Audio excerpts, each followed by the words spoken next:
तो वहीं वक्फ संशोधन बिल पर वोटिंग से पहले चर्चा के दौरान एआईएमआईएम प्रमुख असदुद्दीन ओवैसी ने केंद्र सरकार पर जमकर निशाना साधा। वहीं वक्फ बिल पर बनी जेपीसी के चीफ और सांसद जगदंबिका पाल ने कहा कि काफी विचार विमर्श के बाद ये बिल लाया गया।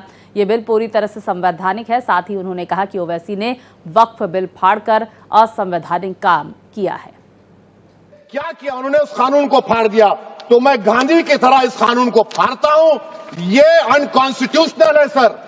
इस देश में झगड़े पैदा करने का काम बीजेपी करना चाहती है मस्जिद और मंदिर के नाम पर। इसीलिए मैं इसका कंडेम करता हूं और मैं आपसे गुजारिश करता हूं कि मैंने अपने 10 अमेंडमेंट दी है, आप इसको कबूल करिए सर। मुझे बोलने का मौका दीजिए और उस पर डिवीजन का मैं डिमांड भी करूंगा। Thank you sir. अभी भी आपने देखा ओवैसी साहब को कि अभी उन्होंने इस बिल को फाड़ने का काम किया है। तो ये जो बात कह रहे कि ये बिल असंवैधानिक है, असंवैधानिक काम तो उन्होंने किया है जो बिल फाड़ने का काम किया है। आज मैं पूछना चाहता हूं, आज किस लिए बिल फाड़ दिया? उन्होंने कहा, चले गए, मैं पूछना चाहता हूं, उन्होंने कहा कि हमारी 123 प्रॉपर्टी है और साहब हमारे पास डीड नहीं है, उस डीड को हम कैसे देंगे? हमारी प्रॉपर्टी तो मिलेगी नहीं। मैं कहना चाहता हूं 123 प्रॉपर्टी है, बिल्कुल है। ये 123 प्रॉपर्टी किसकी है? ये हमारे जमाने की नहीं है। जब ब्रिटिशर्स ने, अंग्रेजों ने हिंदुस्तान की राजधानी को कोलकाता से दिल्ली बनाने का फैसला किया और 1911 में जब उन्होंने यहाँ के लुटियन जोन्स की लैंड को एक्वायर किया, लैंड एक्वायर करने के बाद ड्यूली कंपनसेशन दिया और अधिग्रहण कर लिया। और 1911 जो अधिग्रहण ब्रिटिश सरकार ने किया, अखिलेश जी आप भी मुख्यमंत्री रहे, अगर कोई सरकार किसी जमीन का अधिग्रहण कर ले तो फिर उस जमीन को डीनोटिफाई करके किसी को दे नहीं सकती है। यह पहली बार कांग्रेस सरकार ने डीनोटिफाई करके देने का काम किया। वहीं देखिए इस खबर पर विस्तार से जानकारी के साथ मेरे सहयोगी रमेश हमारे साथ जुड़ गए हैं। रमेश, देखिए कल लोकसभा में ये बिल पास हो गया, 12 घंटे लंबी चर्चा चली। आज राज्यसभा में कितने बजे इस बिल को पेश किया जाएगा और वहां पर क्या नंबर गेम नजर आ रहा है? देखिए, नंबर गेम की जहां तक बात है, दोनों सरकार के पक्ष में है और यही कारण है कि आप देखिए कि लोकसभा में एक लंबी बहस चली। रात के 3 बजे तक सांसद वहां पार्लियामेंट में रहे, वोटिंग हुई और भारतीय जनता पार्टी की सरकार को बहुमत मिला। तो इस बिल को लेकर लगातार जिस तरीके से विरोध और समर्थन दोनों है, मुस्लिम समाज में भी आप देखिए कि कई जगह आतिशबाजियां हुई, समर्थन में नरेंद्र मोदी थैंक यू का एक पोस्टर लेके मुस्लिम महिलाओं ने किया और लगातार वक्फ बोर्ड को लेके जिस तरह भ्रष्टाचार की शिकायतें थी उस पर सरकार चिंतित थी और जिस तरह से दावे पेश किए जाते थे, तो उन सब चीजों को लेके सरकार ने ये बिल लाया है। और ये बिल देखिए लोकसभा में पास हो गया है, आज राज्यसभा में रखा जाएगा और वहां से भी सरकार को बहुमत है। तो कहीं ना कहीं सरकार पूरी तरह से निश्चिंत है।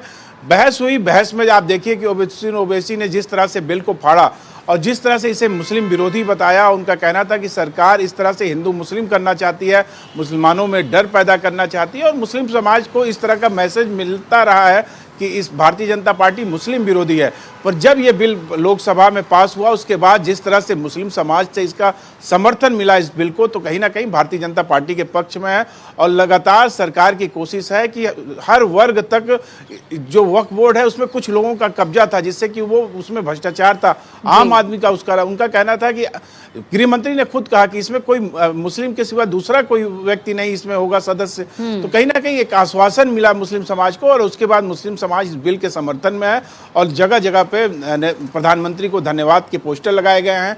फूल लेके मुस्लिम महिलाओं ने अपना बताया कि हम सरकार के इस बिल के समर्थन में। और आज जब राज्यसभा में ये बिल पेश होगा तब देखना होगा कि किस तरह से जो सदस्य हैं राज्यसभा के वो अपनी बातों को रखते हैं, सत्ता पक्ष के भी और विपक्ष के भी।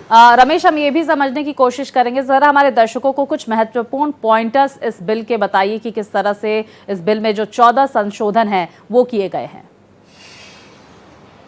देखिए, बिल का सबसे बड़ा संशोधन है कि इस बिल के माध्यम से जो बड़े दावे किए जाते थे दिल्ली में, जिस तरह से 2014 का जो लोकसभा चुनाव से पहले जिस तरह से 123 प्रॉपर्टी को वक्फ बोर्ड को ट्रांसफर कर दिया गया था उसमें तमाम है। इसमें आपने सुना होगा कि खुद किरण रिजिजू ने कहा, जो अल्पसंख्यक मामलों के मंत्री हैं, कि संसद में, जिस संसद में बैठ के बहस हो रही है, इस पर भी दावा ठोका कि वक्फ बोर्ड में। तो कहीं ना कहीं इस तरह की चीज़ों को लेकर लगातार सरकार की चिंता थी और यही कारण था कि सरकार इस बिल को लेके आई। और इस बिल को पास कराने के लिए आप देखिए कि लोकसभा में पास हो चुका है, राज्यसभा में भी सरकार की वो बहुमत है, तो वहां से भी पास होने की पूरी उम्मीद है। चर्चा होगी, बहस होगी।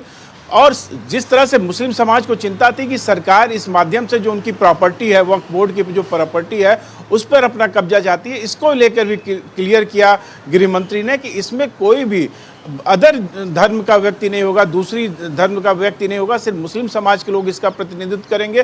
साथ ही साथ इसके में महिला सदस्यों को जिस तरह से मौका दिया जाएगा, जिससे कि मुस्लिम महिलाओं को विकास में योगदान दे सकेगा वक्फ बोर्ड। वक्फ बोर्ड इसीलिए बनाया गया था कि समाज के योगदान को दिया जाए। और उसमें इतनी बड़ी प्रॉपर्टी है, उसके बाद भी आप देखिए कि कोई काम नहीं होता है, भ्रष्टाचार होता है। जिन लोगों का कब्जा है वो अपने कब्जे को लेकर अब उसी में प्रॉपर्टी को बेचते हैं, उसमें किराए पे देते हैं। तो तमाम तरह की धांधलियां। तो इस बिल के माध्यम से उन चीज़ों को रोका जाएगा और उसका फायदा मुस्लिम समाज के विकास के लिए किया जाएगा।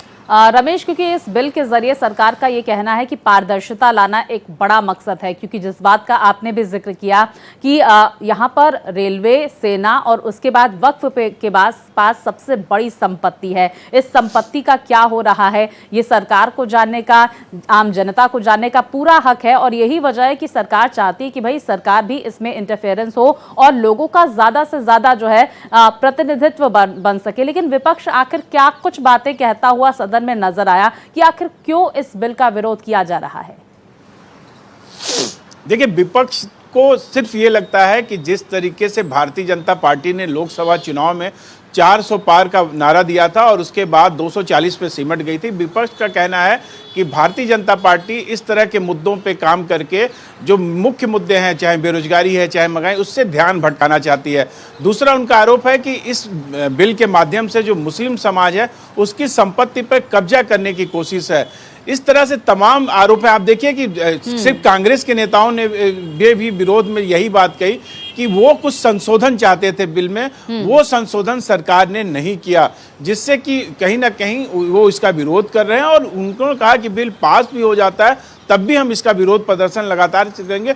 मुस्लिमों के कई समाज के कई संगठनों ने इसका समर्थन भी किया है, तो कुछ आप देखिए कि विरोध प्रदर्शन भी है। तमाम जगह लोगों ने काली पट्टियां बांधी। तो लगातार विरोध प्रदर्शन और समर्थन, ये तीनों साथ चल रहे हैं।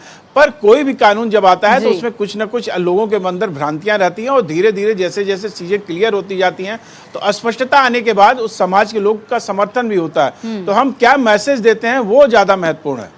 रमेश, हम ये भी समझने की कोशिश करेंगे कि अगर राज्यसभा में ये बिल पास हो जाता है तो कब से ये बिल लागू होगा, इसको लेकर किस तरह की चर्चा? देखिए, राज्यसभा में बिल पे चर्चा होगी, बहस होगी और उसके बाद इस पे जिस तरह से आप देखिए कि लोकसभा में देर रात में हुआ, उसके बाद वोटिंग आई 200, आप देखिए उसके बाद तो कहीं ना कहीं इसके बाद राष्ट्रपति के पास जाएगा। राष्ट्रपति की सहमति के बाद आप देखिए ये कानून बन जाएगा और उसके बाद से सरकार के जो प्रावधान है, जिस तरह से वक्फ बोर्ड की एक कमेटी बनती है, कमेटी बनेंगे, उसमें उन लोगों को मौका देगी सरकार जो मुस्लिम समाज के हैं और मुस्लिम समाज के विकास में जिनका योगदान है। तो कहीं ना कहीं सरकार अब उन लोगों को बैठाएगी। कुछ जैसे लगातार सरकार कह भी रही थी कि इसमें विरोध वो लोग करें जो इसका फायदा लगातार लेते रहे हैं तमाम वक्फ बोर्ड की प्रॉपर्टियों पे। तमाम बिल्कुल, देखिए आज रमेश, राज्यसभा में चर्चा के दौरान क्या कुछ बातें सामने निकल कर आती हैं और कब से ये बिल लागू होता है, ये भी देखना महत्वपूर्ण होगा, क्योंकि एक लंबा प्रोसेस यहाँ पर जरूर देखा जाएगा। बहुत शुक्रिया जानकारियां हम तक साझा करने के लिए।